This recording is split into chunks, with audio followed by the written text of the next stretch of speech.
It's not a secret that there are many Jews who don't attend synagogue regularly,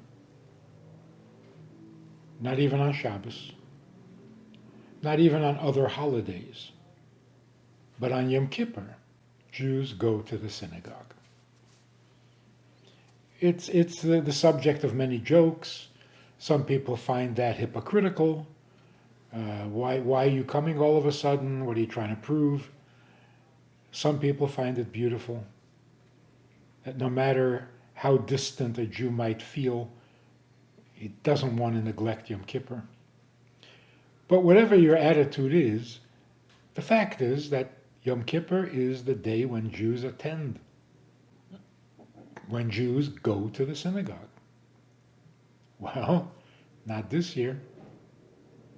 This year, many people are not going to go to the synagogue, even those who go every year on Yom Kippur, even those who go every Shabbos,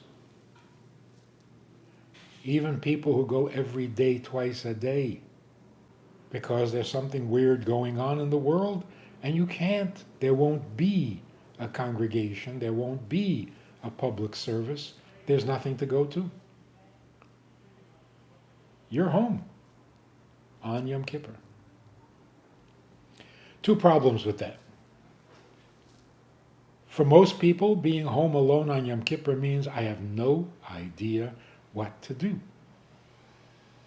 I've never had the responsibility. I went to the synagogue, I stood when they told me to stand, and I sat when they told me to sit, and I read aloud whatever they told me to read on which page, and then I went home. What am I going to do by myself at home on Yom Kippur? So the first thing you do is you contact your local Chabad house or your local Chabad rabbi, and you say, do you have any instructions? Can you give me a summary, some kind of an outline? What should I be reading? What should I be saying? What should I do on Yom Kippur? Besides fasting, I know about that. If you follow the instructions in your high holiday siddur or mahzor, you'll notice that there are some passages that you don't say if you're doing it by yourself. So some things are reserved for the minyan, but most of the text you can read by yourself at your own pace, no pressure, no hurry. You don't rush to get home. You are home. So you can make this Yom Kippur an even richer experience than when you did attend. Now, even people who are familiar may feel terrible. They know what to say and what not to say. They know when to stand and when to sit. But they're upset that those parts that can't be said without a minyan, without a Torah, that they're missing that. And that the Yom Kippur is somehow incomplete, flawed. And that whatever benefits Yom Kippur brings, it's not going to happen this year because we're not getting the full experience. We have to know. It's not a mechanical thing.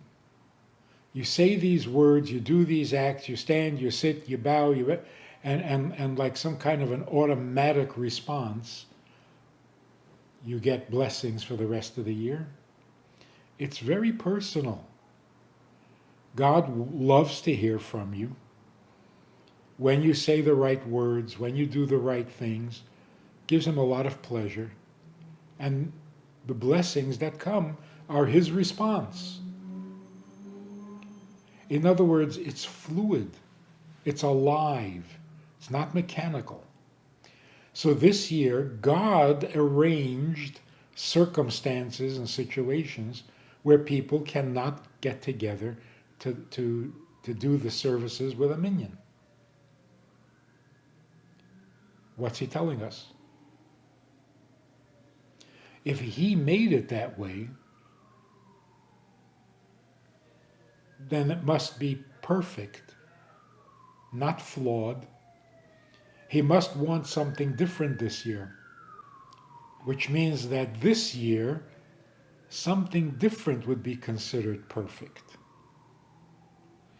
So we shouldn't feel like we're missing anything, that we're being shortchanged, that the year is, God forbid, not going to be as blessed because we didn't do every step of the service. On the contrary, sometimes we need less effort. You need less prayer because things are going very smoothly. Things are good. So God says, today, relax. Stay home. Enjoy. Things are better than usual, and therefore we don't need as much as usual. So take it as a compliment and take it as a blessing. Being home this year is not any less valuable than being in the synagogue last year.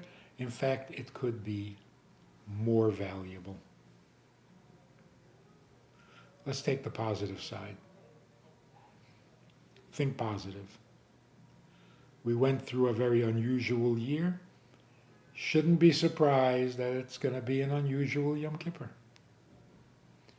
And then, after Yom Kippur, don't be surprised that it's going to be an unusual New Year. Unusually good.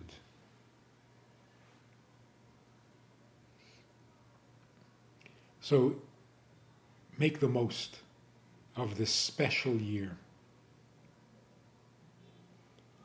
And that just shows you how flexible God is. Just when you think you haven't figured out, you know how God works? You go to the synagogue on Yom Kippur, and you stand up and you sit down and you bow and you say, and that's how it works. That's how he works. That's what makes the world go round. And then you say, wait, not today. Not this year.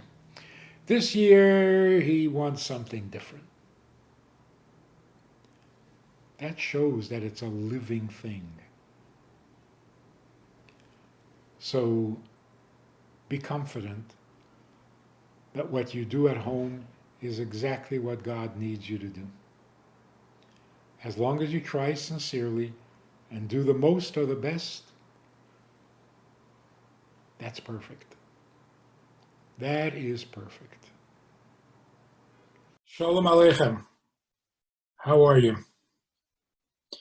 You know, I do a lot of talking, a lot of Zooming, many classes, many subjects, but that's all formal stuff.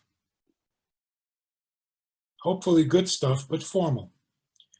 We also have a Wednesday night meeting that's more informal and kind of Hamish. If you want to join us for that kind of an event, interactive, time for questions and so on. If you want to join us for this side of conversation, click on the link below and join us every Wednesday night at 9 o'clock.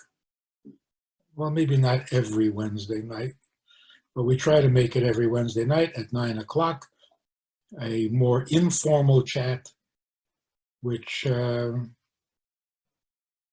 be more enjoyable at times than the formal stuff. So check it out. Click on the link and join us. Try it. You'll like it.